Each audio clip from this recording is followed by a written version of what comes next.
Bueno, muy buenos días, hermanos. Qué lindo verlos a todos presentes. Desde tempranito estamos arrancando con el estudio del día. El día de hoy estamos siguiendo, en realidad, más que arrancando con el estudio del primer libro de Corintios.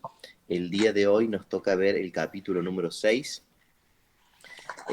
Rafael la semana pasada estuvo hablando del capítulo número 5, que empezaba con la segunda temática que decimos que el apóstol Pablo habla en la carta de 1 de Corintios. El capítulo 6, el día de hoy, va a ser justamente la continuación de la misma temática, específicamente en el capítulo número 5 vieron un caso particular de inmoralidad sexual donde había una persona que estaba en cierta forma teniendo relaciones con su madrastra y la iglesia de Corintio había fallado en juzgar eso de manera sabia. En el capítulo número 6 vamos a ver dos cosas. Vamos a ver el hecho de llevar a un hermano en la fe delante del magistrado o delante de cortes paganas o delante del juez y no delante de la iglesia, desde el versículo 1 al versículo 11, y del versículo 12 al 20 vamos a ver el caso de inmoralidad sexual, específicamente con prostitutas. Así que vemos que desde 1 de Corintios capítulo 5 versículo 1 al capítulo 6 versículo 20 vamos a ver tres casos particulares. El capítulo 5 de nuevo fue el caso de la madrastra, la primera parte del capítulo 6 los creyentes ante cortes paganas, y la segunda parte del capítulo 6 específicamente la inmoralidad sexual con prostitutas. Uno de los temas importantes que resaltan en los dos capítulos es el tema de la santidad. ¿Ok? Pero bueno, vamos a empezar leyendo el capítulo 6. Hago esa introducción más o menos para que entendamos dónde estamos. De vuelta, en el capítulo número 1, los primeros versículos eran introducción. Después empezó con la primer temática del libro de Corintios. Y ahora estamos yendo a la segunda temática, específicamente al tema de lo que es la inmoralidad sexual. Así que vamos a leer todo el capítulo. Rafa, el capítulo 6, ¿te Ok. parece? Dice, ¿osa alguno de vosotros cuando tiene algo contra otro ir a juicio delante de los injustos y no delante de los santos? ¿O no sabéis que los santos han de juzgar al mundo? Y si el mundo ha de ser juzgado por vosotros, ¿sois indignos de juzgar cosas muy pequeñas? ¿O no sabéis que hemos de juzgar a los ángeles? ¿Cuánto más las cosas de esta vida? Si pues tenéis juicio sobre cosas de esta vida, ¿ponéis para juzgar a los que son de menor estima en la iglesia? Para avergonzaros los digo, porque no hay entre vosotros sabio ni aun uno que pueda juzgar entre sus hermanos, sino que el hermano con el hermano pleitea en juicio y esto ante los incrédulos. Así que por cierto es ya una falta en vosotros que tengáis pleitos entre vosotros mismos. ¿Por qué no sufrís más bien el agravio? ¿Por qué no sufrís más bien el ser defraudados? Pero vosotros cometéis el agravio y defraudáis y esto a los hermanos. ¿No sabéis que los injustos no heredarán el reino de Dios? No erréis. Ni los fornicarios, ni los idólatras, ni los adúlteros, ni los afeminados, ni los que se echan con varones, ni los ladrones, ni los avaros, ni los borrachos, ni los maldicientes, ni los estafadores heredarán el reino de Dios. Y esto erais algunos, mas ya habéis sido lavados, ya habéis sido santificados, ya habéis sido justificados en el nombre del Señor Jesús y por el Espíritu de nuestro Dios. Vamos, Todas las... espera, Rafa, Ok, vamos a hacer un parate ahí, porque esta vendría a ser la primera parte. Entonces, en vez de leer todos, vamos a hacer un parate ahí para que no se nos pierdan las ideas. perfecto. Entonces, vemos muchas cosas, pero específicamente del versículo número 1 al versículo número 8, quiero que hagamos la primera división de la temática de este capítulo. De vuelta digo, del versículo 1 al 11 hay una unidad temática con respecto al tema de el tema de llevar a los hermanos ante las cortes paganas. Pero específicamente del versículo 1 al versículo 8 habla, antes de hacer las especificaciones de cada una de esas cosas que menciona en el versículo 9, que vamos a ir más en detalle, habla específicamente de lo que ocurre cuando un hermano de la iglesia tiene un problema con otro hermano de la iglesia y en vez de resolver el conflicto entre ellos o llevar el conflicto ante la iglesia, lo que hacen es ir ante un magistrado común o ante el juez para que resuelva esa situación. Ahora, si vemos acá específicamente se hace mención el tema de la palabra fraude. En términos generales, fraude es cuando una persona engaña de alguna forma a otra persona para obtener un beneficio comercial que podía ser a nivel de propiedad o a nivel de dinero. Entonces vemos que hay muchas formas de hacer un engaño, pero siempre generalmente resulta en un beneficio económico para la persona que está haciendo el fraude, por así decir. Lo que estaba haciendo la gente era, en vez de ir a la iglesia para resolver el problema, de vuelta, iban ante el magistrado, que era una persona, ante el magistrado de turno, que era una persona que estaba absolutamente ajena a la vida de la iglesia.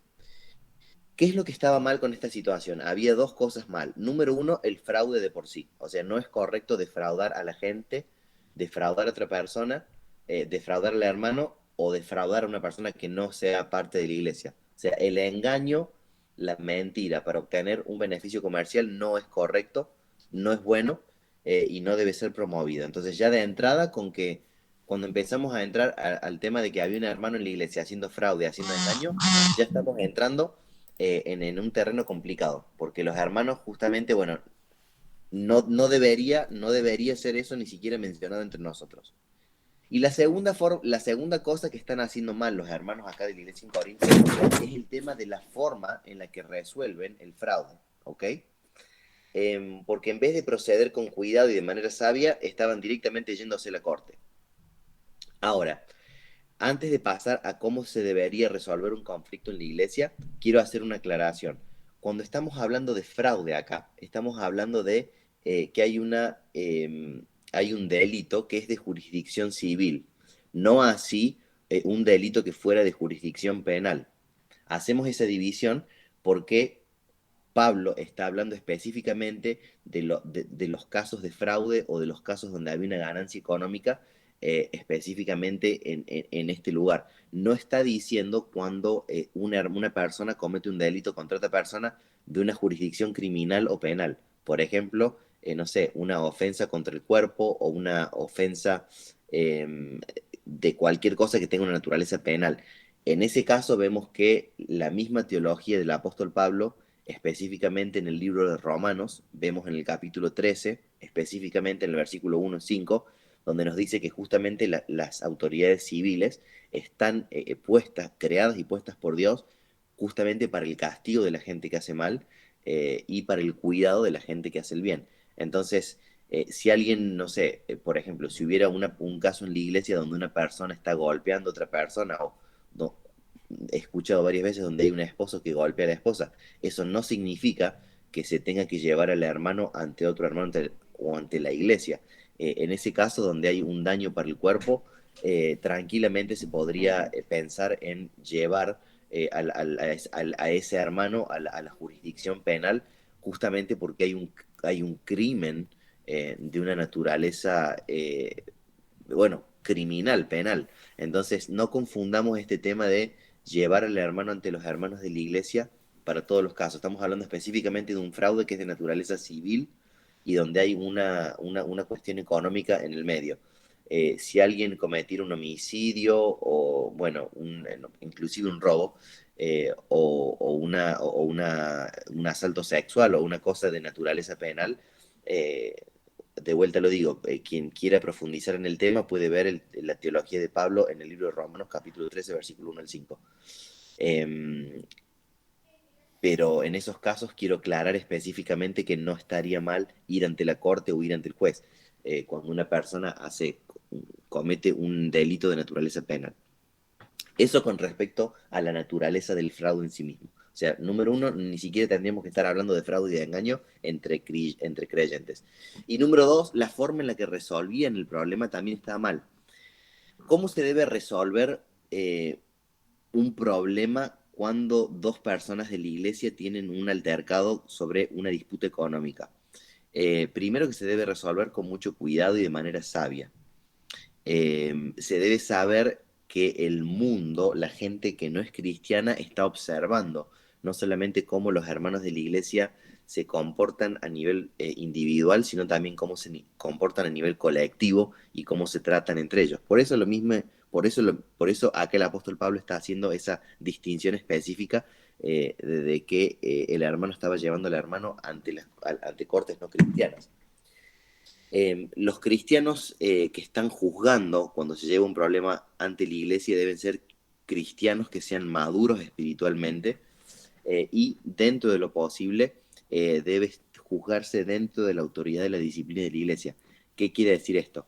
Que acá específicamente estamos hablando de gente que tenía un problema de naturaleza civil y estaban dentro de la misma congregación, entonces había oportunidad para utilizar un proceso de disciplina dentro de la iglesia. Diferente sería el caso, por ejemplo, se me ocurre si estuviéramos hablando de una persona de una iglesia con una persona de otra iglesia, es decir, que hubiera un conflicto de naturaleza civil, pero entre dos personas de diferentes congregaciones, donde quizás no sería posible utilizar el mismo proceso disciplinario. Entonces, vemos acá que estamos hablando específicamente de un fraude civil, específicamente entre hermanos que iban a una misma iglesia y específicamente ante gente que estaba debajo de la misma autoridad disciplinaria. Las personas también que resuelven o que tratan de resolver el problema no solamente deben hacerlo de manera cuidadosa y sabia, sabiendo que el mundo está observando y deben ser gente madura espiritualmente, sino que deben ser gente que está ajena al problema, que no tengan un conflicto de interés y que puedan responder de manera bíblica y objetiva ante la situación. Entonces, cuando llevamos un problema ante la iglesia y pedimos que la iglesia oficie como intermediaria, tiene que ser justamente gente sabia, gente madura espiritualmente, gente que pueda dar un consejo bíblico y objetivo y gente que no esté involucrada en el problema. Quienes quieran profundizar específicamente en este tema de cuál es la forma correcta de resolver un problema cuando ocurre una situación entre dos hermanos, me gustaría que vayan al libro de Mateo, específicamente vayan al capítulo 18 y vean los versículos 15 al versículo 20. Ahí específicamente hay un procedimiento descripto de cómo las personas debieran reaccionar o cuál debiera ser el proceso para cuando dos personas dentro de la iglesia tienen un conflicto entre ellas. Y vamos a ver que Mateo nos va a decir ahí que primero una persona tiene que ir a hablar con la persona, después si esa persona no escucha, se tiene que buscar a alguien espiritual para que actúe de mediador. Y si esa persona no quiere escuchar, recién ahí vamos ante la iglesia. Y si la persona no quiere escuchar la iglesia, ahí sí podemos tener a tal persona como si fuera una persona que no está dentro de la iglesia y como que fuera una persona pagana, por así decirlo. Alguien que no está sometido a la autoridad de la iglesia y al reinado de Cristo. En ese sentido, ¿verdad? Entonces, en estos primeros 8 versículos, del versículo 1 al 8 del capítulo 6, vemos el tema del fraude y vemos la forma de resolver el fraude. Y de vuelta digo, vemos la naturaleza del engaño, que es una naturaleza civil, y la forma correcta de resolverlo. Así que quienes quieran profundizar específicamente, les recomiendo que vayan a Romanos 13, 1 al 5 y Mateo 18, 15 al 20. Ahora entramos específicamente con la segunda parte del capítulo 6, que vendría a ser del versículo 9 al versículo 11. Rafa, te pido si pudieras leerlo una vez más, por favor. Ok. Dice, ¿no sabéis que los injustos no heredarán el reino de Dios?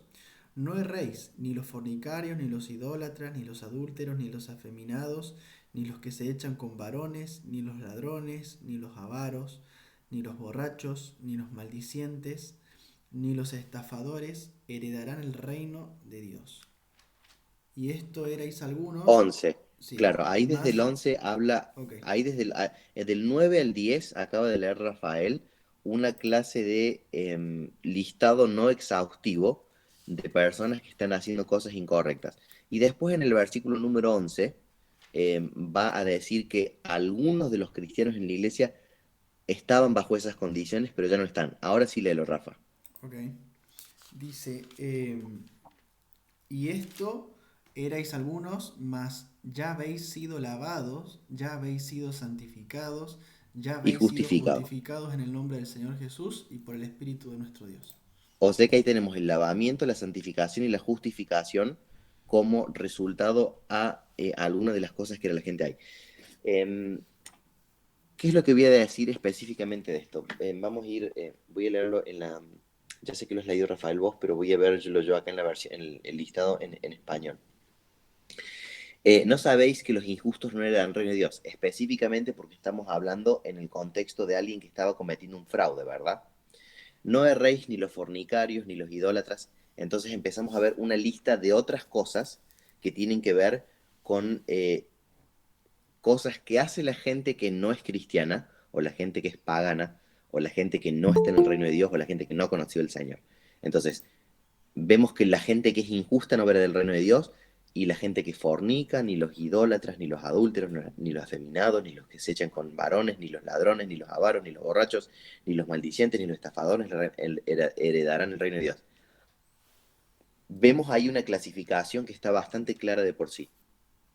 Em, Voy a hacer específicamente la aclaración con el tema de la homosexualidad, porque cuando habla acá de los idólatras, ni los adúlteros, ni los afeminados, ni los que se echan con varones, estamos hablando específicamente de que en el contexto de la carta de Corintios, específicamente en este versículo 9 del capítulo 6, la homosexualidad mencionada desde el griego, acá, está específicamente mencionando al tema de hombres, es decir, hombres en una situación pasiva o activa que están en una relación homosexual, de carácter sexual, por supuesto. Pero en el libro de Romanos, capítulo número 1, versículo 26 y 27, se hace referencia también a la homosexualidad de mujeres. ¿Ok? Y quienes quieran profundizar un poco más en el tema, específicamente de la homosexualidad, pueden ver el libro de Levíticos 18-22, que es un libro del Antiguo Testamento donde había una pena específica para la homosexualidad. En ese caso era la muerte, como también era la muerte para un montón de otras cosas que se hacían en esa época. Creemos que estamos ahora en un tiempo diferente, y el libro de Levíticos, específicamente también la ley en el Pentateuco, era también la ley civil para el pueblo de Israel dentro de ese periodo histórico específico. La única razón por la que lo menciono es porque vemos una unidad temática donde específicamente la homosexualidad, tanto de hombres como de mujeres, no estaba permitida o no estaba alentada o no era algo correcto dentro de la iglesia. Y también pueden ver, por ejemplo, Primera de Timoteo, capítulo 1, versículo 10. Entonces, recapitulando, tenemos 1 Corintios 6, 9, específicamente para los hombres, Romanos 1, 26 y 27 para el tema de hombres y mujeres, un texto de Levíticos 18, 22 en el Antiguo Testamento, y un texto más en el Nuevo Testamento, específicamente en 1 Timoteo capítulo 1, versículo 10. Quienes quieran profundizar específicamente en ese tema, eh, pueden ir a esos versículos. Lo que voy a decir es, específicamente con el tema de la homosexualidad, es que en sí el tema de tener deseos homosexuales no es un pecado en sí mismo. Hay mucha gente cristiana que tiene atracción hacia gente del mismo género. Es decir, hay gente que son hombres que tienen atracción hacia otros hombres, y hay gente que son mujeres que tienen atracción sexual hacia otras mujeres. En cierta forma, lo que está condenado es la práctica de la homosexualidad, es decir, la mujer que tiene atracción hacia una mujer y decide tener relaciones sexuales con esa mujer, o el hombre que tiene atracción sexual hacia otro hombre y decide incurrir en relaciones sexuales con ese otro hombre.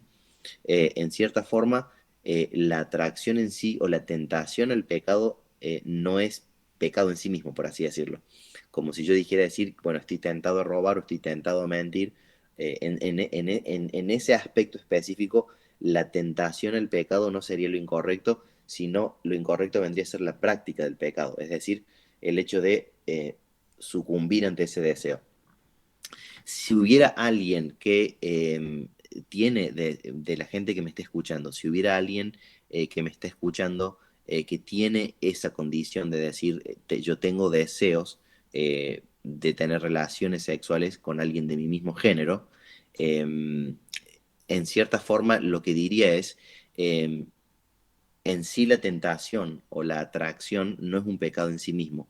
Lo que tenemos que entender es que cuando uno está llamado a conocer al Señor, cuando uno es llamado y conoce a Cristo, por así decirlo, uno decide eh, no acceder o no practicar ese pecado aunque uno tenga el deseo de hacerlo. Creo que uno no debe juzgar de manera tan veloz a la persona que está viviendo con esa condición en ese sentido, es decir, la persona que está luchando con deseos homosexuales. Eh, en cierta forma creo yo que no son deseos queridos, es decir, no creo que nadie se levante un día por la mañana y decir, el día de hoy voy a decidir tener deseos con respecto a alguien del mismo género. Creo que en cierta forma ese deseo no es un deseo pedido y en la mayoría de los casos no es querido. Entonces, entendiendo que esa inclinación o que ese deseo que tiene cierta gente no es algo en cierta forma que lo puedan controlar, creo yo que la forma sabia de responder a eso es tratarlo justamente como otros pecados. Es decir, hay gente que hace eh, digamos, una marcación muy incisiva específicamente con ese pecado dentro de la iglesia, cuando en realidad es un pecado que está en la misma lista que otros pecados, y la misma palabra del Señor dice que en el versículo 11, muchos de ustedes caminaban en esos caminos, pero ahora ya no caminan en esos caminos porque han sido justamente lavados, santificados y justificados. Entonces, lo que le diría o lo que le recomendaría a una persona que está justamente luchando con deseos homosexuales es que decirle que en cierta forma, primero, el deseo o la tentación no es un pecado en sí mismo, y en segundo lugar, decirles que tanto las personas heterosexuales como las personas homosexuales que tienen ese deseo están llamados a ser santificados en el Señor, independientemente de cuál sea la inclinación. La gente que tiene deseos heterosexuales, es decir, con gente del sexo opuesto, también están llamados a tener una vida sexual santa. Es decir, que estos versículos no son específicamente para la gente que tiene un deseo homosexual. El hombre o la mujer heterosexual están llamados también a santificar sus vidas sexuales, de forma tal que una persona, digamos, tenga el entendimiento de que la sexualidad debe ser desarrollada dentro del matrimonio entre un hombre y una mujer. Entonces, aunque una persona fuera heterosexual, si una persona está teniendo promiscuidad y está fornicando, Dios también ve eso como algo negativo, como algo no positivo, como algo que a él le desagrada. Tanto como una persona que está en homosexualidad teniendo relaciones con una persona del mismo sexo, como una persona que está casada, heterosexual, pero está cometiendo adulterio, es decir, que en vez de estar respetando su lecho matrimonial, está teniendo relaciones con otra persona que no fuera su esposa o su esposo. Entonces, eh, tenemos que entender que hay una ética cristiana de la sexualidad que específicamente dice que el sexo debe ser desarrollado y de hecho es promovido dentro del matrimonio entre un hombre y una mujer. Entonces, si una persona está soltera, no debiera estar teniendo relaciones sexuales. Si una persona tiene deseos homosexuales, no debería estar deseando incurrir justamente en esos deseos. Y si una persona está casada, no debería estar cometiendo adulterio, es decir, hombre fuera de su esposo o su esposa. Las relaciones sexuales dentro de la ética cristiana están claramente marcadas para ser desarrolladas dentro del matrimonio entre un hombre y una mujer, como dos adultos que consienten, ¿verdad?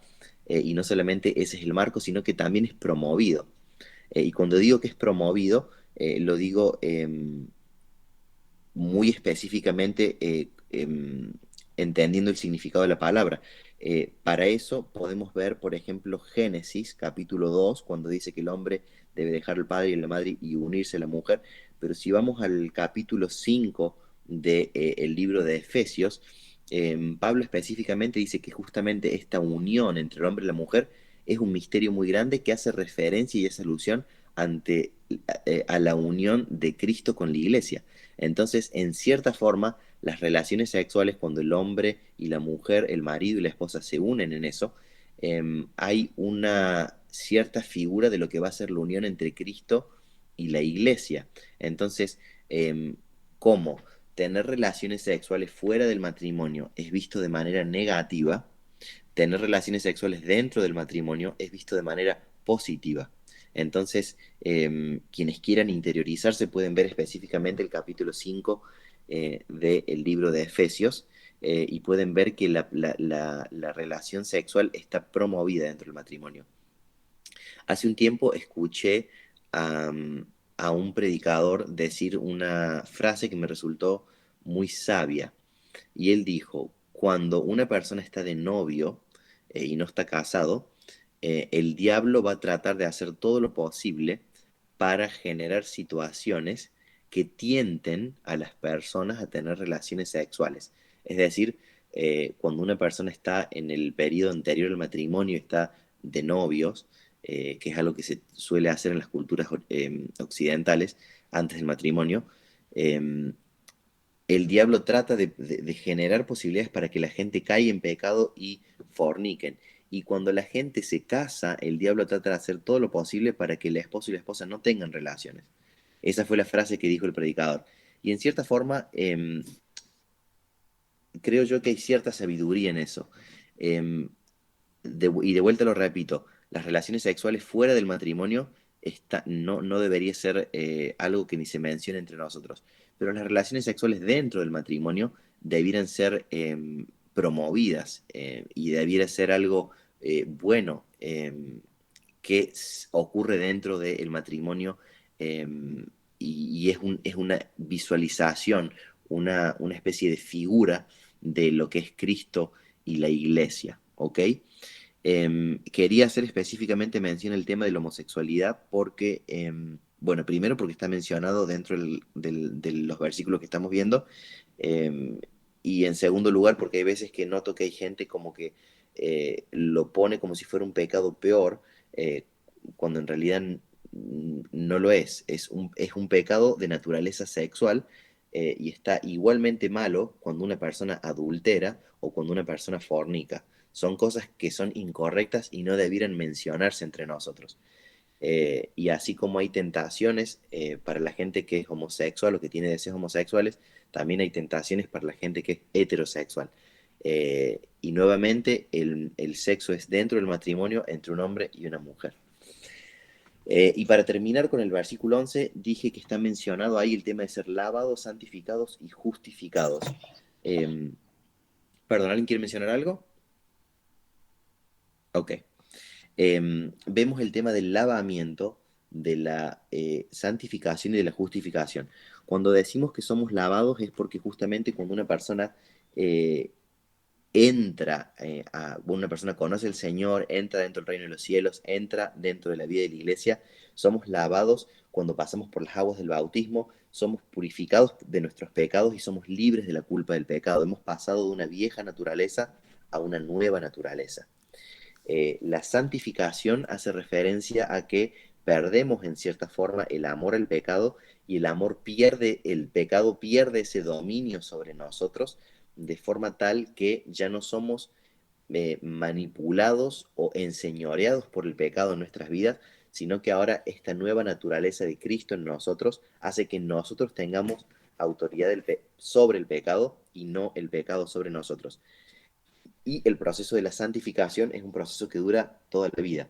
Es decir, no porque una persona se convierta al Evangelio, se convierta a la fe del día de hoy, significa que va a ser una persona santa y perfecta de manera automática, sino que la forma en la que Dios ha decidido hacerlo a través de un proceso, de un caminar diario, en donde santificación significa que crecemos en el carácter a Cristo. crecemos en nuestra semejanza al Señor. La forma en la que pensamos, la forma en la que sentimos, la forma en la que hacemos, actuamos, obramos, empieza a crecer en semejanza a lo que el Señor siente, piensa y hace.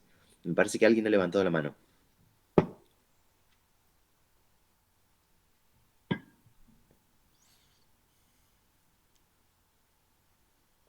¿Algún comentario? Creo que es el pastor.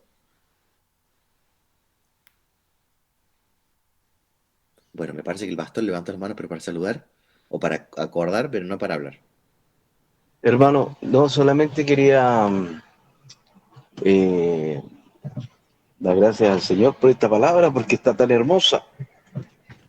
Y saber Bueno, pastor, que pensé que quería aclarar algo. quería decir que frente a estas concupiscencias que están en el viejo hombre y que el Señor nos llama a andar en el Espíritu, que es la única manera de poder vencer ante esa fuerza pecaminosa que habita en un cuerpo caído, sin Cristo, pero que hemos sido redimidos o renacido en una simiente nueva, en una vida de victoria que nos permite poder tener ese triunfo contra esas fuerzas malignas, esas fuerzas o esa concupiscencia o ese deseo engañoso. Así que yo mirando, pensando en eso, volviendo un poquito para atrás, solamente agradecer al Señor por su victoria entre nosotros. Así es, concuerdo con el pastor. La escritura dice claramente, lo podemos ver, por ejemplo, recuerdo ahora, mientras escucho el pastor, el libro de Gálatas capítulo 5. La única forma de superar o de vencer estas tentaciones que a veces vienen en la carne, que pueden ser de diferente naturaleza, puede ser una tentación de naturaleza sexual o puede ser una tentación de otra naturaleza. La única forma de vencer esas tentaciones es a través de la vida de Cristo en nosotros, es a través del empoderamiento del Espíritu Santo en nuestras vidas. Ningún creyente puede vivir una vida santa que agrada al Señor creciendo en la semejanza a Cristo sin el poder, sin la fuerza del Espíritu Santo obrando en nosotros. Quienes quieran vivir una vida santa a través de sus propias fuerzas van a tener simplemente una religión. Pero quienes quieran vivir una vida en santidad a través del Espíritu Santo, justamente van a tener santificación, porque la única forma de vencer a las obras de la carne es a través del Espíritu. El Espíritu con mayúscula, ¿no? El Espíritu Santo en nosotros ayudándonos a vencer. Entonces vemos ahí que está un lavamiento, somos libres del pecado, somos libres de la culpa, hay una santificación, hay una obra del Espíritu de Cristo en nosotros, haciéndonos semejantes a Cristo cada día más. Y vemos que hay una justificación. Justificación no es otra cosa que ser declarados justos.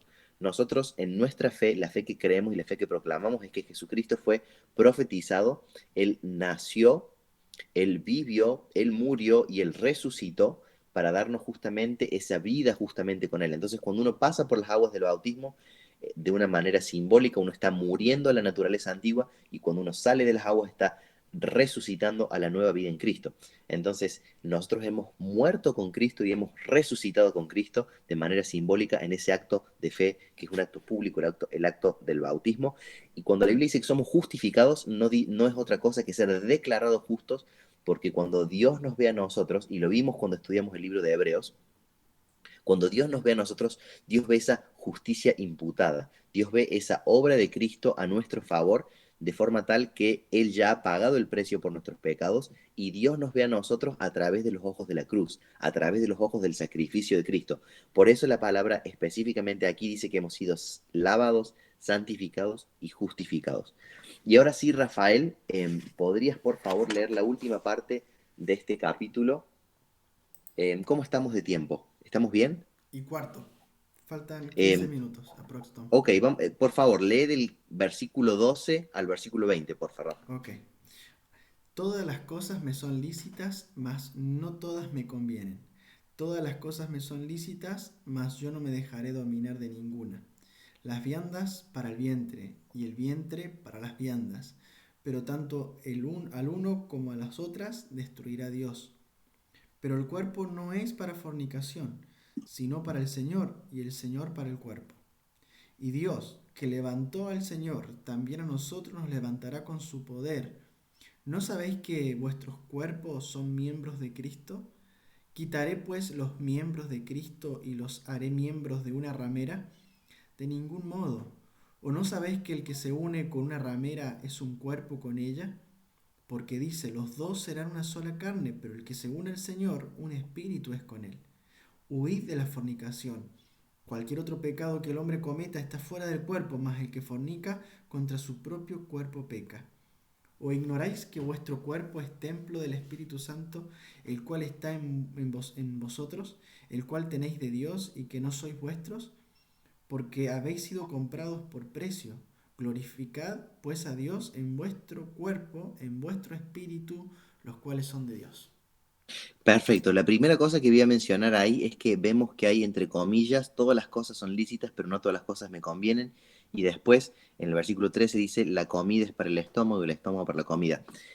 Estas dos frases están entre comillas porque aparentemente eran como eslogan cristianos que la iglesia de Corintio había adoptado, pero de manera incorrecta, porque la cultura de esa época estaba haciendo mención o hacía referencia a que el cuerpo era diferente al alma, el alma o la parte espiritual era diferente a la parte del cuerpo y al cuerpo se le tenía que dar todo lo que el cuerpo pedía.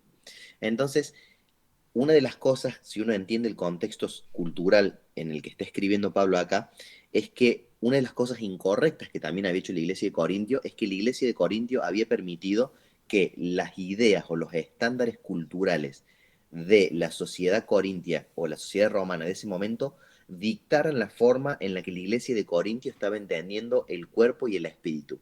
Y el apóstol Pablo está diciendo, entre comillas, estas dos frases. La primera del versículo 12 y la segunda del versículo 13 está diciendo, no, no, no, no, no, no.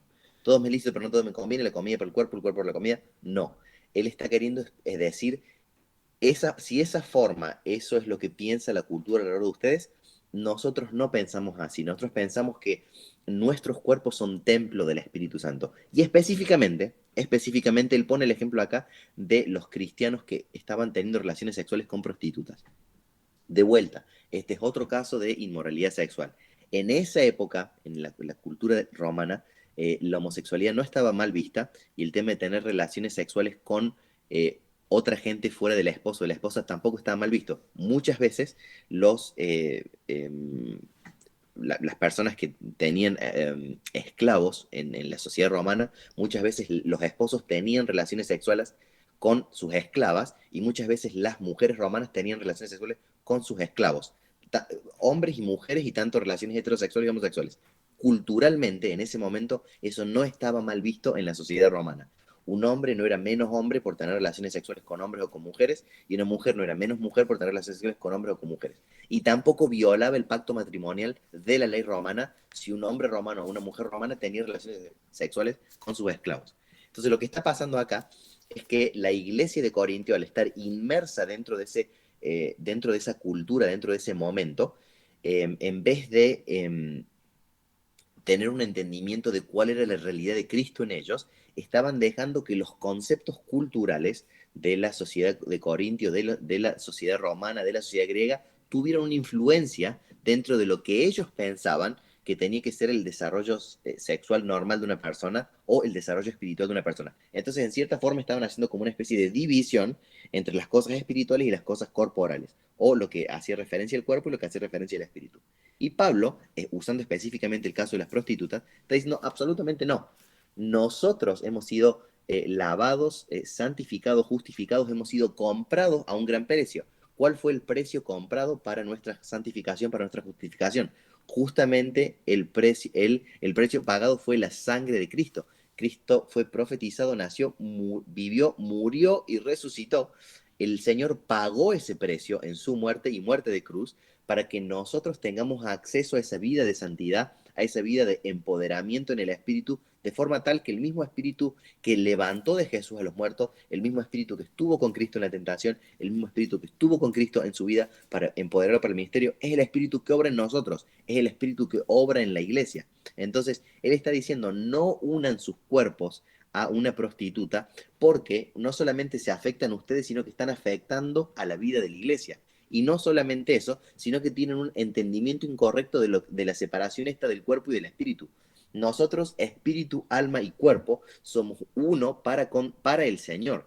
Y absolutamente nuestras mentes, nuestros corazones, nuestra alma, nuestro espíritu, nuestro cuerpo, son todos para Cristo, porque hemos sido comprados con ese precio. Y así como Cristo resucitó, nuestros cuerpos humanos van a resucitar con Él. Entonces Pablo está diciendo, tengan el entendimiento de que esta es la forma en la que tenemos que ver nuestros cuerpos, nuestra alma, nuestros espíritus, y sepan que así como Cristo resucitó y fue el primogénito entre muchos hermanos, la Biblia cuando dice eso significa que fue el primero en resucitar, nosotros también vamos a resucitar y nuestros cuerpos físicos y humanos también van a ser resucitados y glorificados, así también como el cuerpo del Señor fue resucitado y glorificado luego de que Él murió en la cruz.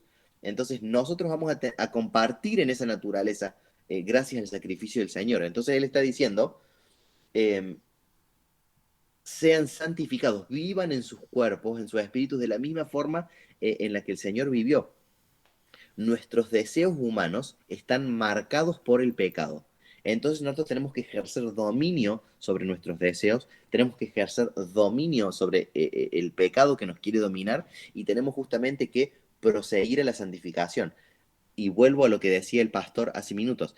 La única forma de hacerlo eso es estar llenos del Espíritu Santo, es buscar la presencia del Espíritu Santo y estar en constante oración. ¿Cómo uno es lleno del Espíritu Santo? Buscando crecer en comunión con el Señor a través de la oración, a través del estudio de la palabra, a través de la vida de la iglesia, a través del servicio de Cristo, a través de estar enchufados, conectados a la fuente, que es el Señor mismo. Entonces, entendamos que nuestros cuerpos, que absolutamente todo lo que somos, mente, corazón, espíritu, alma, cuerpo, todo nuestro ser es para el Señor. Toda nuestra vida es para el Señor. No podemos estar divididos en compartimentos, no lo sé decirlo en español. No podemos estar divididos en compartimentos y pensar, esto es para el Señor, esto es para mí. Todo nuestro ser tiene que ser para el Señor. Toda nuestra vida tiene que ser para el Señor. Entonces, debemos honrar al Señor en nuestros cuerpos, entendiendo que nuestro cuerpo ha sido para el Señor y que somos templo de Dios, casa del Espíritu Santo, y que tenemos que tener mucho cuidado específicamente con el tema de las relaciones sexuales, porque afecta nuestra alma, afecta nuestro cuerpo y afecta a la vida de la iglesia cuando uno comete un pecado de naturaleza sexual. Así que debemos ser muy cuidadosos en ese sentido. Y ahí cerramos el tema el tema de inmoralidad sexual dentro de la iglesia. Empezamos de vuelta lo digo, empezamos en el capítulo número 5, específicamente con el caso del el hombre que estaba durmiendo con su madrastra, que era un caso de inmoralidad sexual muy particular, y después en el capítulo 6 vemos la primera parte de los creyentes que estaban llevando a otros hermanos ante los jueces paganos, y después vemos la inmoralidad sexual específicamente con el tema de las prostitutas. Y vemos que en conclusión, tanto en el capítulo 5 como en el capítulo 6, vemos que el creyente y todo nuestro ser, toda nuestra vida, todo lo que somos, está creado para el Señor y debemos estar viviendo vidas en santidad.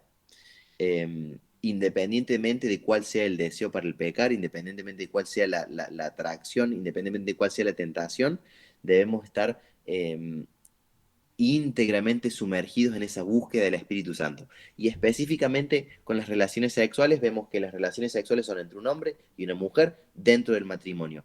Y no solamente que es algo bueno, sino que es algo promovido en la Escritura. Cualquier otra cosa, sea homosexualidad, hombres con hombres, mujeres con mujeres, o hombres y mujeres solteros, o hombres y mujeres casados pero cometiendo adulterio, no es correcto y no debiera ser nunca promovido ni se debiera escuchar entre nosotros. Espero que haya quedado claro. Estos son los temas que hemos visto en el capítulo 5 y en el capítulo 6. Y la semana que viene arrancamos con el capítulo número 7 del libro de Corintios, donde vamos a estar viendo un poco de los principios del matrimonio. ¿Hay alguien que tenga alguna duda o consulta sobre lo que hemos estado hablando hoy? O podemos, le voy a pedir a alguien que ore. Rafita, si vos quisieras orar o pedirle a alguien que ore para cerrar el capítulo de hoy. ¿Alguna pregunta o algún comentario? Quedó muy claro, Tom. Yo creo que quedó muy claro. No sé si algún hermano tiene alguna duda, alguna consulta. Eh, Qué hermosa palabra. Gracias, Señor. Saúl. Sí, no, yo lo que quería comentar es que eh, acerca de lo que se vivía en esa época en el historial de los romanos, de que bueno, era normal, era común, era aceptable eso en esa cultura.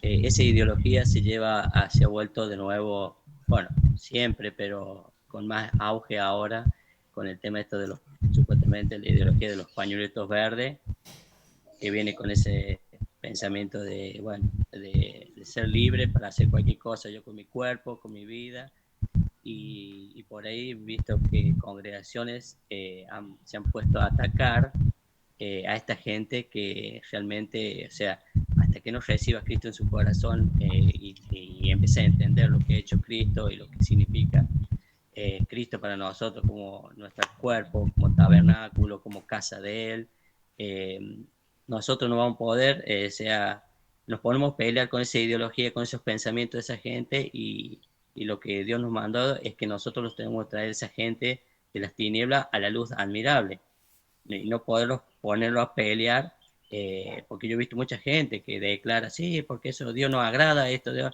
y están con otra mentalidad, ellos con otro espíritu, o sea, ellos no están con un espíritu renacido todavía, y yo he visto que se ponen a discutir, a pelear, tanto a nivel de leyes como a nivel, sea personal, o sea, con un ciudadano, uno se cruza con un pañuelo verde y es fácil que lo vieran al mismo demonio, y no es así, sino tenemos que amar a esa gente y tratar de sentarnos a hablar, y bueno, tratarlo de llevar primero hacia la verdad de Cristo, no a nuestra ideología de pensar, sí, porque Dios declara esto y Dios dice esto nada más, y al final se hace toda una pelea, pero está muy bueno plantearlo y ver todos estos puntos, todos estos capítulos, versículos, para tener agendado, guardarlo, para después, cuando se nos presente este problema con alguien de la ciudad o algún vecino, algún pariente, podamos realmente tener las armas para poder realmente discernir el espíritu y hablar en el momento justo, no en el momento que nosotros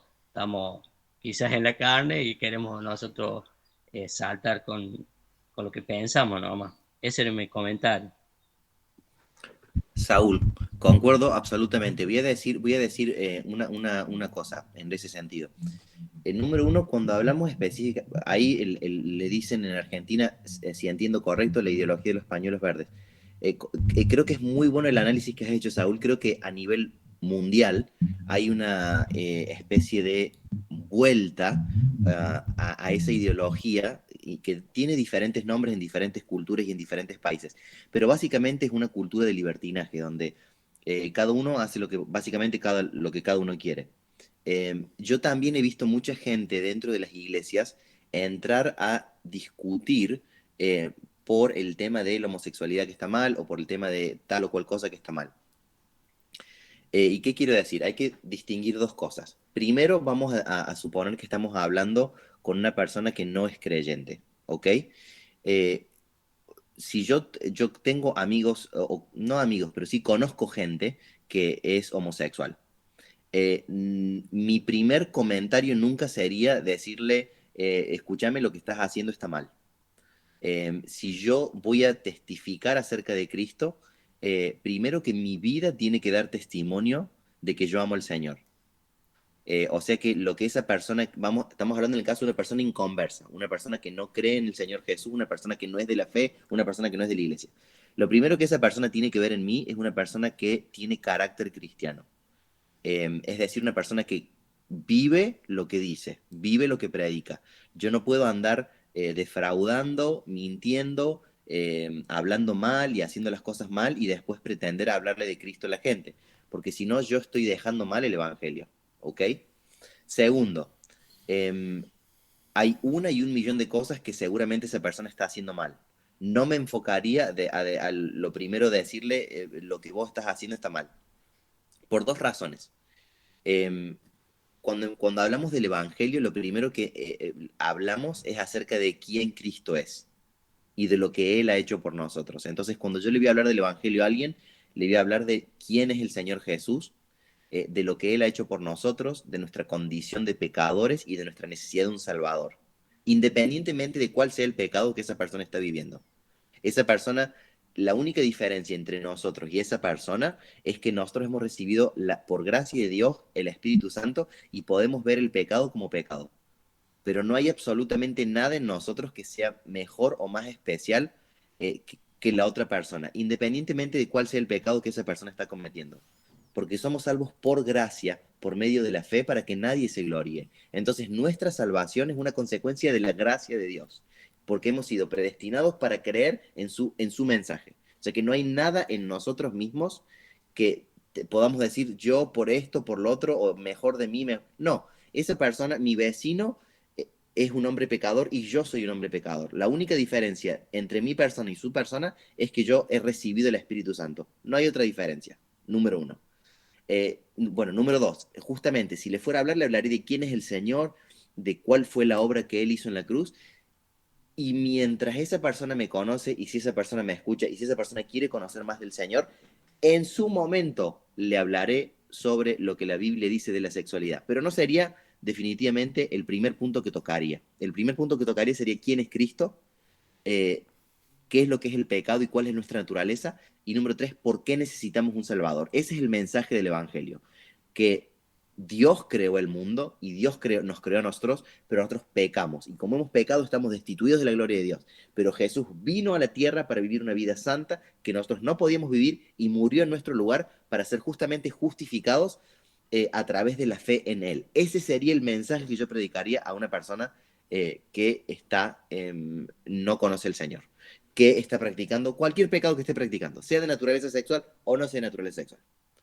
Ahora, número dos, si estuviera hablando con alguien dentro de la iglesia, es decir, una persona que está diciendo que es cristiano, que está diciendo que habla de la Biblia, que está promoviendo la palabra de Dios y está tragiversando la escritura, absolutamente, de entrada que le diría absolutamente no. Escrito está y diría, esto es lo que dice la palabra del Señor y esto es lo que dice la palabra.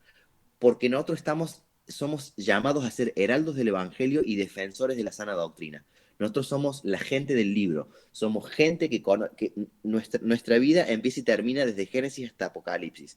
Ese es nuestro llamado. Somos llamados a predicar el Evangelio, a vivir el Evangelio, a defender el Evangelio. Entonces, si hay alguien que está transgiversando el Evangelio con una falsa doctrina, es nuestro llamado a ser luz a las naciones y decir absolutamente no. Somos llamados a ser guardianes de eso justamente. Somos guardianes de la fe, guardianes de la palabra del Señor. Entonces, si hubiera alguien que se dice cristiano, que está transgiversando la escritura, absolutamente no. Ahí me tendría como león rugiente diciendo absolutamente no. Está escrito que esto es lo que el Señor quiere, esto es lo que el Señor le agrada. Entonces tenemos que ver los contextos. No es lo mismo hablar del Evangelio a una persona que no conoce al Señor a hablar con un hermano que quizás dice que es hermano, pero que está entendiendo la palabra de manera transgiversada. Entonces, cuando hablamos con un no creyente, con un inconverso, tenemos que tener una actitud de amor, tenemos que tener una actitud paciente, no llamando a lo malo bueno ni a lo bueno malo, sino diciendo las cosas como son, pero somos llamados a predicar la verdad en amor. Las dos cosas son importantes, la verdad y el amor. No podemos estar como esta gente que predica que parece que tuvieran más odio que amor. Eso es incorrecto. Diferente el caso cuando estamos hablando con una persona que se llama hermano o hermana y tiene una falsa doctrina. Eso es otra cosa. Lo leímos cuando vimos en el libro de Judas. Quienes quieran leer el capítulo, es un solo capítulo, el libro de Judas, vean que nosotros estamos llamados a ser defensores de la sana doctrina y tenemos que levantarnos como una luz en medio de la oscuridad cuando hay gente que quiere transgiversar la Biblia. Entonces hay que entender también los contextos. Y hago esa aclaración nomás. Y acá terminamos. A menos que haya alguien más que quiera decir algo.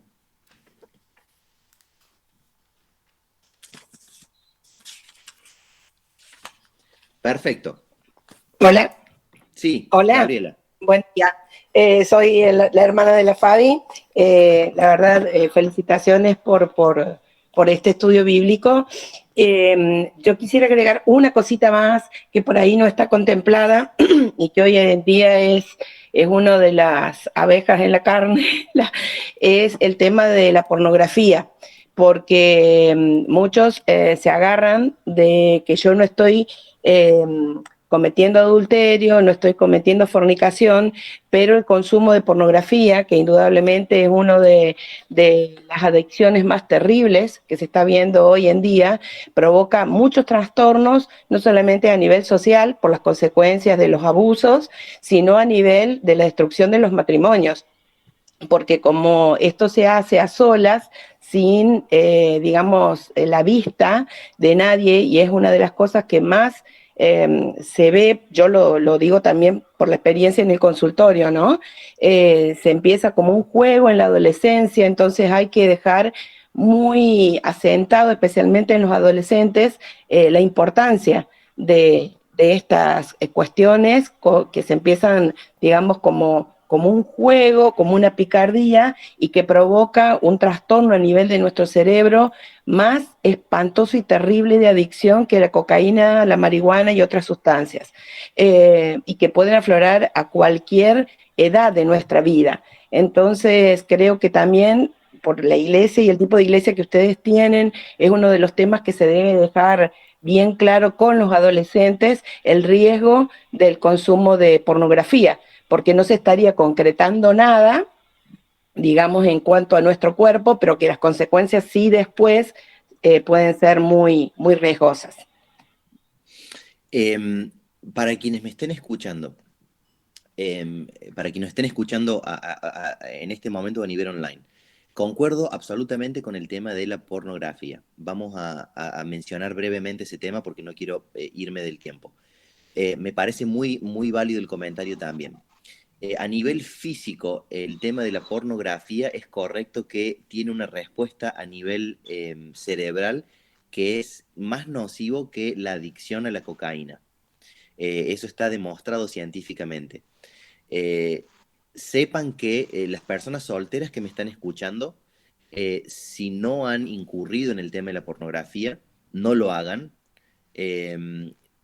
porque van a pagar las consecuencias de un acto que es absolutamente adictivo.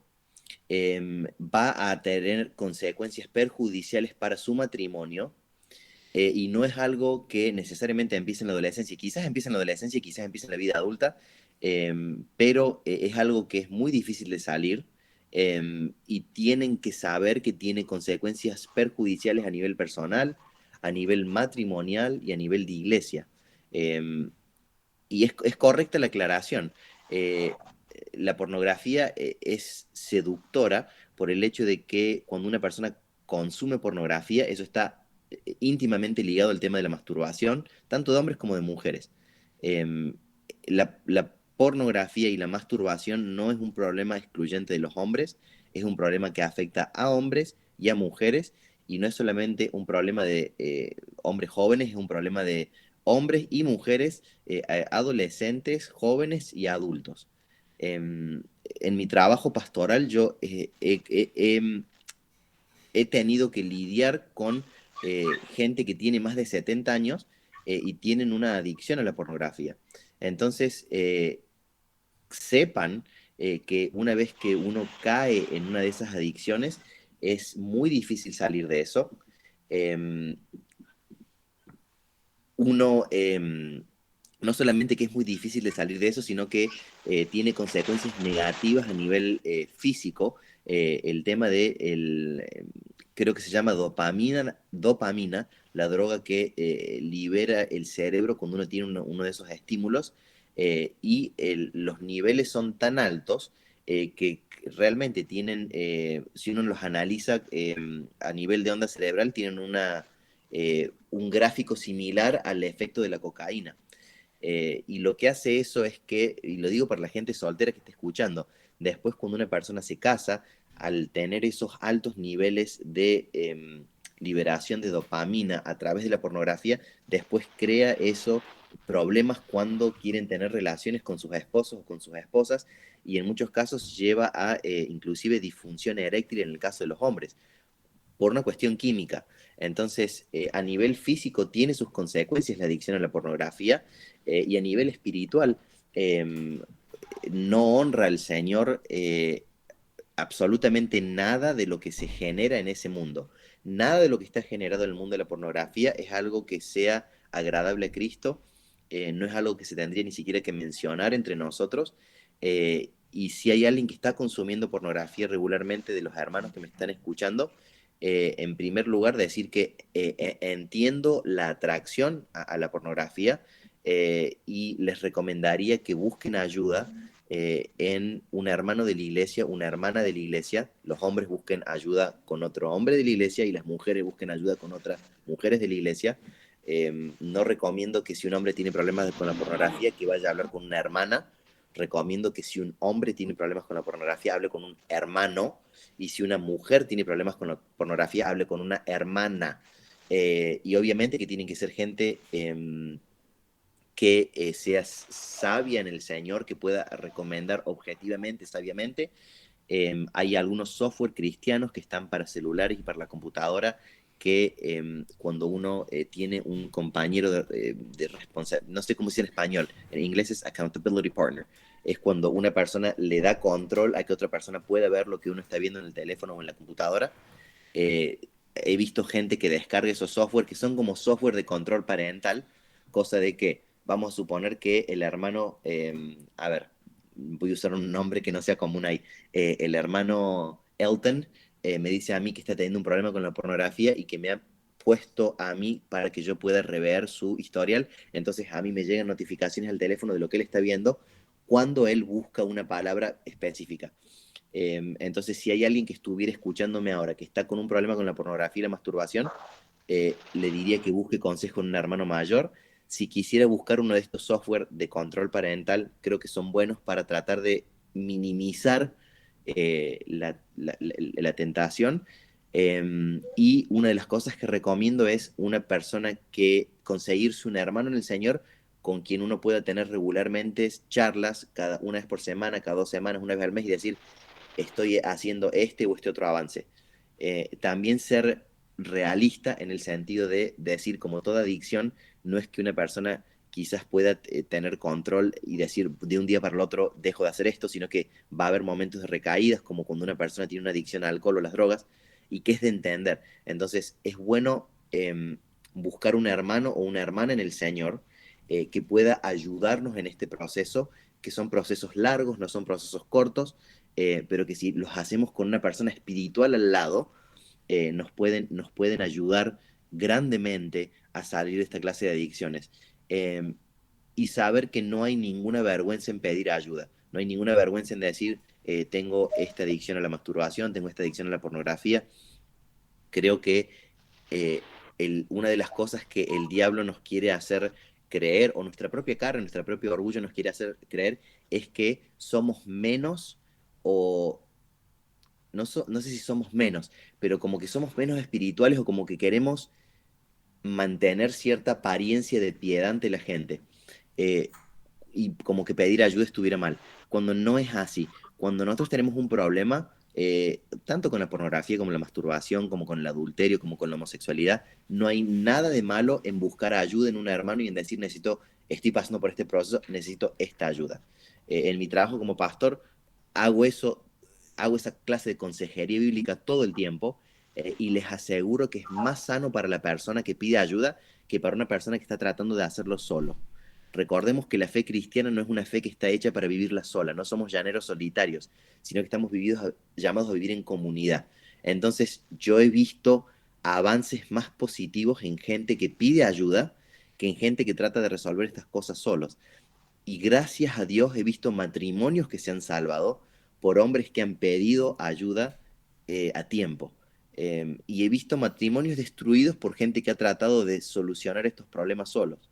Sepan que no hay ninguna vergüenza en pedir ayuda, sepan que esto afecta a hombres y mujeres, sepan que esto afecta a pastores, sepan que esto afecta a gente que está en el ministerio, en la danza, en el canto, en el pastorado, y que lamentablemente es un tema tabú dentro de la iglesia, y que hay mucha gente que en vez de pedir ayuda, quieren mantener esa apariencia de piedad, y no es recomendable. Si alguien tiene una ayuda, tiene un problema con ese sentido, pidan ayuda en un hermano sabio del Señor que tenga crecimiento espiritual, y les van a dar una mano.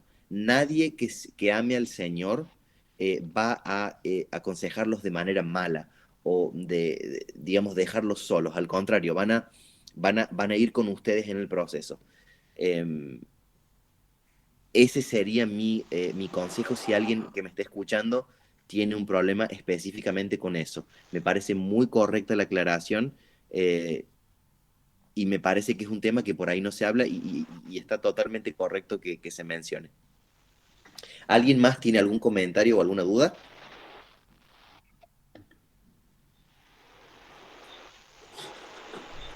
Perfecto. Rafael, Sí, mi te hermano. pido que ores y que termines la reunión a menos que quieras agregar algo, hermano. Vamos a orar, oremos. Perfecto, Creo que oramos. se ha compartido todo y el Señor ha permitido que se hablen cosas que capaz que no teníamos pensado hablar, pero se ha dado así y creo que el Señor guía nuestra reunión, guía este estudio y creo que ha sido de bendición todo lo que se ha compartido. Oremos al Señor, Tom, y todos los hermanos. Gracias, Señor, por este tiempo. Gracias, Señor, por tu palabra. Gracias, Señor, por cada hermano que ha compartido, que ha puesto lo que tú has puesto en sus corazones. Cada intervención has estado tú, Señor, y te damos gracias por eso. Gracias por este estudio donde vemos que glorificamos a Dios cuando nosotros guardamos nuestros cuerpos para ti, Señor. Y creo que tú nos estás llamando a eso, a glorificar tu nombre, a glorificar lo grande que eres tú a través de la justicia en nuestros cuerpos, Señor. Pedimos que nos des claridad aún más en estos temas, que podamos crecer como cuerpo tuyo, que podamos crecer como iglesia tuya, Señor, en esta santidad que tú nos has dado en tu Hijo Jesucristo, que podamos seguir siendo ministrados por tu Espíritu y, como dijo el pastor, podamos andar en el Espíritu, no en la carne, no en las concupiscencias de la carne, sino en tu Espíritu, Señor. Porque el que siembra en la carne va a cosechar muerte, pero el que siembra en el Espíritu va a cosechar vida, Señor. Y cada uno de nosotros anhela la vida de Cristo en nosotros. Cada uno de los que estamos aquí anhelamos tener la vida de Cristo, Señor. Así que pedimos, Espíritu Santo, que tú nos ayudes, Señor, y nos guardes del mal, nos libres de la tentación. Porque tuyo es el reino, tuyo es el poder y tuya es la gloria por los siglos de los siglos. Amén. Amén. Amén. Amén. Amén. Amén. Amén. Hermanos, Amén. un saludo desde Belfast, Irlanda del Norte. Espero que hayan disfrutado el estudio. Aquí está Correctamente con- dijo Rafael, nos fuimos para algunos lados que no teníamos pensado, pero ha sido Hola. bueno. Amén. Sí. Te amo, cielito, te amo en mi vida mía. Chao, mi amor. ¿Cuál es el cielito? Ay, Pastor, mi- ¿cuál es el cielito que está saludando? Espero, Dios mío. Estoy saludando. Te amo mi vida, Sally. Saludos a todos, saludos, bendiciones. Pepe, Saulito, Chao, chao. Rosita, Mili, Fabi, Silvi. Chao, Roxy. bendiciones. Bendiciones, Roxy, bendiciones, Silvi, a Mucho todos. cariño a ella. Gaby. Nos Mucho vemos, cariño. bendiciones. Saludos a todos allá. Se los quieren. Bendiciones. Nos vemos.